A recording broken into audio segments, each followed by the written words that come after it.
Ito ngayon ang reality na may mga nagmamayari ng malalaking breeding, malalaking mga malalaking breeders na nagkukuha lang ng zero sa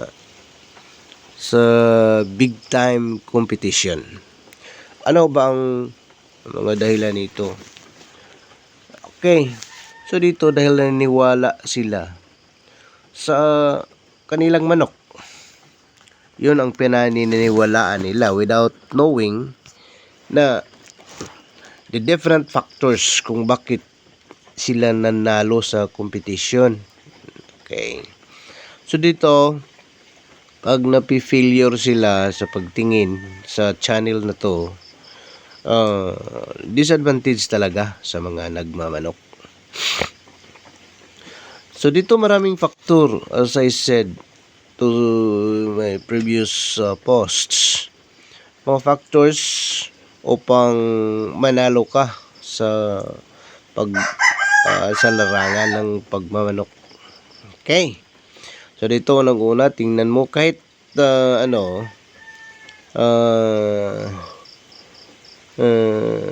alam mo na yung the number one factor kung bakit ka ang dapat mong angkinin sa pagmamanok, ngunit you have to consider the other factors also. Okay? Ano-ano bang mga factor? Kalimutan ko man dito ang iba, ngunit yung number one factor ay ano ko talaga sa inyo, ibibigay ko sa inyo upang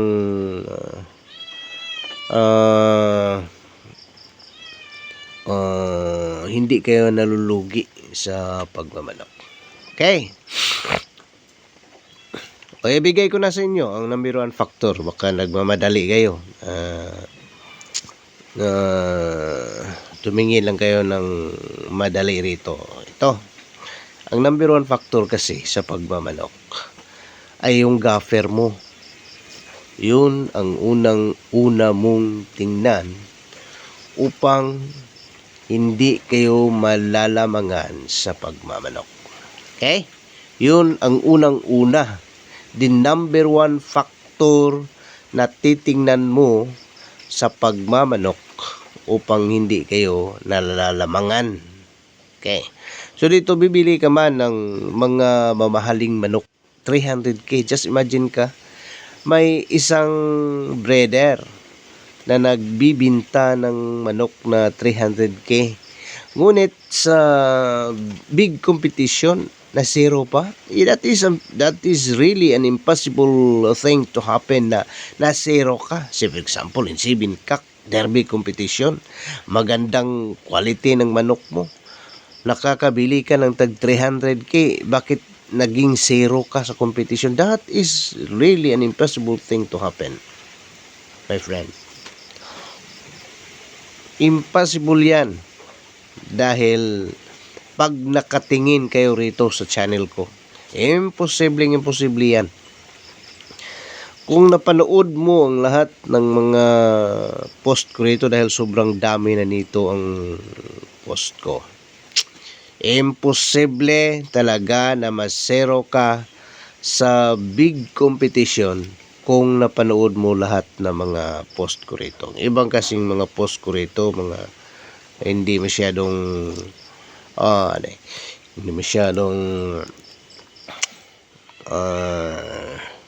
hindi masyadong ano bang sabihin natin, mga importante talaga. Okay.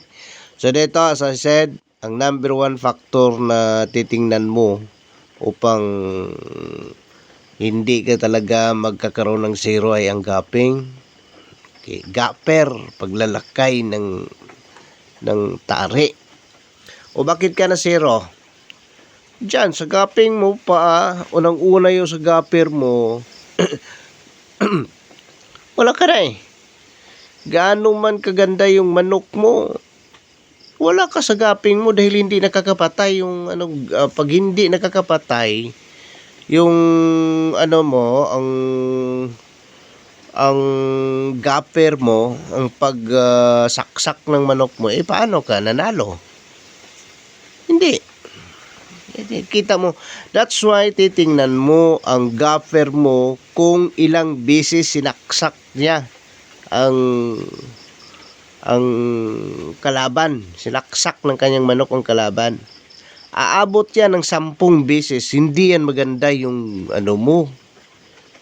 Bilangin mo nga, basta tumabot ng 10 beses ang pagsaksak, sorry, ang pagsaksak ng manok mo sa kalaban, yung gapper mo hindi yun maganda. Yung unang factor mo yun na titingnan. Basta tumabot ng 10 beses ang pagsaksak niyan, hindi yan maganda yung gapper mo. Yan. Yun ang titingnan mo.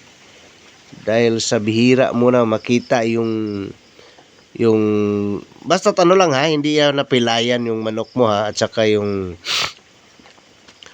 yung tari niyan ay hindi naputol ang naputol ang sa dulo. Dahil naputol yan yung minsan. Ngunit pag naputol yun ang sa dulo, umabot ng matagal, ayun, hindi yan, yung gapper mo, walang problema yon. Ngunit sharp pa yung tari mo, hindi naputol, super ang bakbak ng manok mo, hindi nakapatay in 10 times, yun, hindi mo pa nakita yung gapper mong maganda. Yan. Posible talaga yung mangyayari. Yan. Posible talaga dahil sobrang dami dyan. Baka akala mo isang gapper lang nagtataglay ng bubong skills ngayon, ng hindi magandang skills. Marami. Yan. Marami dyan sa tabi-tabi. Ngunit marami na rin ngayon ang mga magagandang gapper. Ngayon dito, naobserbahan ko dito sa amin sa Escalante, marami na ang magagandang gapper. Ngunit doon sa Bukirin, hindi lang ako hindi lang ako nagkakaproblema doon sa isa sa mga kakilala ko doon. Kahit araw-arawin kung araw-araw yung tari doon, hindi sila makakapanalo sa akin. Ganyan, isa sa mga cause bakit na zero yan. Hindi pa nakuha kasi ang ang magandang gapper. Yan nakita nyo pa. Malapit na mapatay yung kalaban dahil sa punong-puno na yun ng sugat, saksak ng saksak. Bakit hindi napatay yung manok? Yan isa sa mga palatandaan nyo na bubo yung gapper mo. Hindi napatay yung manok. Bakit napatay? Hindi napatay yung manok, ni napilayan na, punong-puno na ng sugat. Bakit hindi nakapatay yung manok? Isang bisis lang ni strike ng kalaban, na namatay pa yung buhay na buhay. Okay. Bakit hindi namatay yung isa? Dahil hindi true ang tama ng sugat. Nandyan lang sa nandyan lang sa tagiliran, yun. Tagiliran, parang pag hindi true ang tama. Yan. Yun ang dahilan. Hindi namamatay dahil sa hindi maganda ang paggalagay. Nakakasugat rin. Yung mga gapper na hindi magandang maglagay ng tari, nakakasugat rin, ngunit hindi madaling namatay. Isa kasi sa mga paraan na malalaman mo na maganda ang gapper mo Dahil ah pag ilang bisis niya lang strike yung ano niya. Isa, dalawa, tatlo, patay na yung kalaban eh. In reality, ang magandang gapper, isa, dalawa, tatlo. Yan na. Okay, what are the other factors maano mo ng sa kapanalunan? O pag-usapan natin ito kaso lang baka matagalan tayo, hanggang dito lang muna. Next time. O doon, tingnan nyo lang lahat ng mga post ko. Have a blessed day everyone.